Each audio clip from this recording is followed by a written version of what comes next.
Shamshabad airport కు మరోసారి bomb బెదిరింపు మెయిల్ రావడం తీవ్ర కలకలం రేపుతోంది. అమెరికాకు వెళ్లే విమానంలో బాంబు ఉందంటూ ఒక మెయిల్ వచ్చినట్టు తెలుస్తోంది. బాంబు పేలకూడదు అంటే $1 మిలియన్ ఇవ్వాలంటూ మెయిల్లో గుర్తు తెలియని వ్యక్తి డిమాండ్ చేసినట్టుగా తెలుస్తోంది. అయితే బాంబు బెదిరింపు ఘటనపై స్పందించిన ఎయిర్పోర్ట్ అధికారులు ఇదంతా అసత్య ప్రచారం అంటూ కొట్టిపారేశారు. అమెరికాకు వెళ్లే విమానంలో బాంబు ఉందన్న వార్తను ఫాల్స్ న్యూస్ గా తెలిపారు. సోషల్ మీడియాలో కావాలని పుకార్లు పుట్టిస్తున్నారని, ఇలాంటి పోస్టులను ఎవరూ నమ్మొద్దని అన్నారు శంషాబాద్ ఎయిర్పోర్ట్ అధికారులు.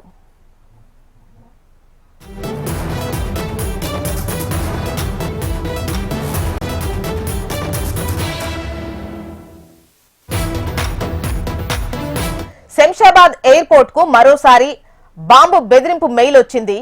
అమెరికాకు వెళ్లే విమానంలో బాంబు ఉందంటూ ఆ మెయిల్లో ఉన్నట్టుగా తెలుస్తోంది. అయితే బాంబు పేలకూడదు అంటే $1 మిలియన్ ఇవ్వాలి అని చెప్పేసి డిమాండ్ చేసినట్టుగా తెలుస్తోంది. బాంబు బెదిరింపు ఘటనకు సంబంధించి ఎయిర్పోర్ట్ అధికారులు స్పందించారు. ఇదంతా అసత్య ప్రచారం అని చెప్పేసి కొట్టిపారేశారు. అమెరికాకు వెళ్లే విమానంలో బాంబు ఉంది అన్న వార్తను ఫాల్స్ న్యూస్ గా తెలిపారు. అయితే సోషల్ మీడియాలో కావాలని ఇటువంటి పుకార్లు పుట్టిస్తున్నారని, ఇలాంటి పోస్టులను నమ్మొద్దు అని చెబుతున్నారు శంషాబాద్ ఎయిర్పోర్ట్ అధికారులు.